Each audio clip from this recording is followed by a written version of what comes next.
There is a really important aspect that sometimes we all forget, including myself. Actually, I'm making this video because I caught myself forgetting it.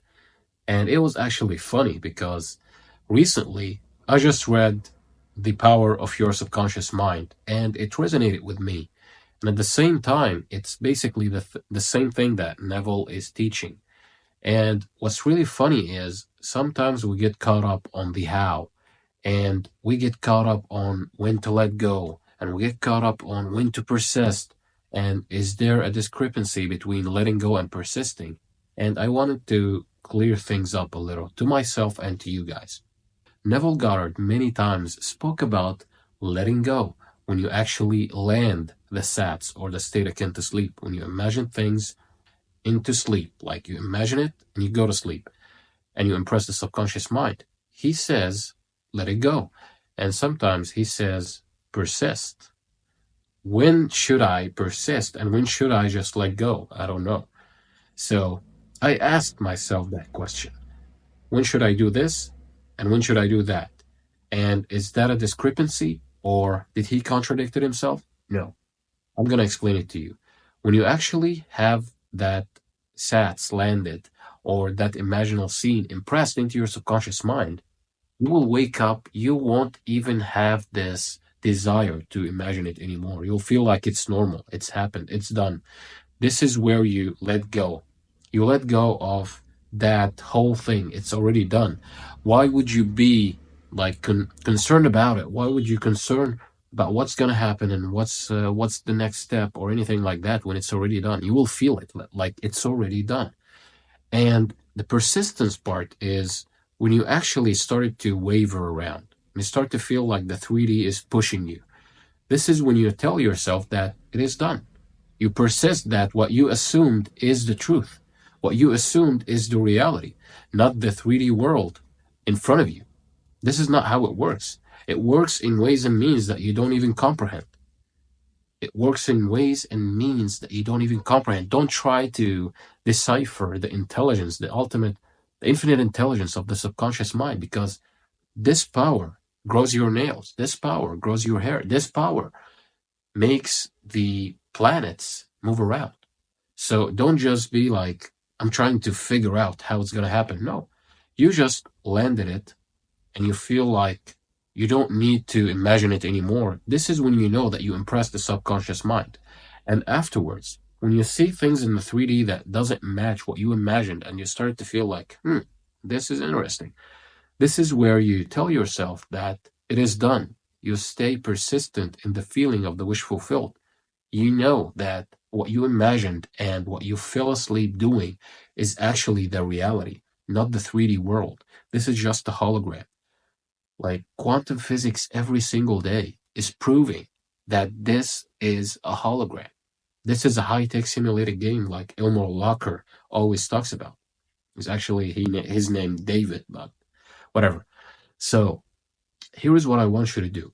I want you, when you are trying to land the scene or land the feeling into the subconscious mind, I want you to sit down or lay flat on the bed, like the head on the same level as the rest of your body. And I want you to count down from 10 to 1. This is the Sylvan method. From 10 to 1, then you will reach alpha. You can even do this, like doing this, adding these 3 fingers together, actually triggers the alpha brainwave state. So when you reach the count of 1, you tell yourself, I'm at a deeper, healthier level of mind. I did that actually in one of my meditations, actually the only one till now on the channel. You can check it out. And you actually do this. This is a trigger to your mind to get into alpha. And when you do that, actually, I want you to close your eyes. I want you to imagine the feeling you will get when you already have what you want. The feeling you will get. And what you would hear, what would you hear from the people around you? Imagine 2 people, like your parents, your mom and dad, your brother and sister, whatever. And imagine them telling you things you wanted to hear when you actually achieve your goals, when the wish is already fulfilled. And you stay in that feeling and you go to sleep. You stay in that feeling and you go to sleep. The next day, you will want to do something about it. Maybe. Then you would do it again. But if you wake up one day and you feel like, I don't want to imagine that scene anymore, then you have landed it correctly. and you stay in that feeling of the wish fulfilled and you let go of the how. You just drop it. When the world is trying to push you into the old patterns, you just know that what you imagined is the reality, not what's happening around you. This is the most important part because the subconscious mind is impressed now. So the scene around you, the 3D world, is rearranging itself. So don't be concerned with the how, the when, the why. What actually determines the speed of your manifestation is the naturalness of it. Being natural, that thing being natural to you. If it's natural for you, if you feel like it's natural for you to have, say, $100 million by tomorrow, it will come tomorrow.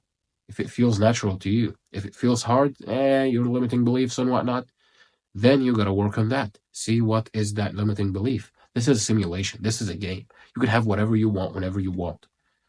Everyone is working on their beliefs. I'm working on my beliefs. You should work on your beliefs. And we are going to get into that age of the golden age where everybody is having that golden rule. Do to others what you want to be done to yourself. Like imagine others being good and imagine yourself being good. Don't imagine bad things to people.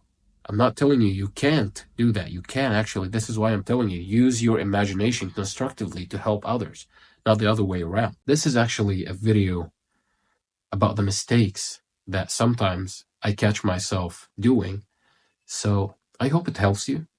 And give me one actual thing that you did that actually was hindering your manifestation. Tell me down below in the comment box. One thing that you've always been doing and you discovered that that thing wasn't actually helping, it was hindering your process of manifestation. So that's it for today. I hope you liked this video. If you did, subscribe to the channel. I'd like to reach more people, and I will see you soon.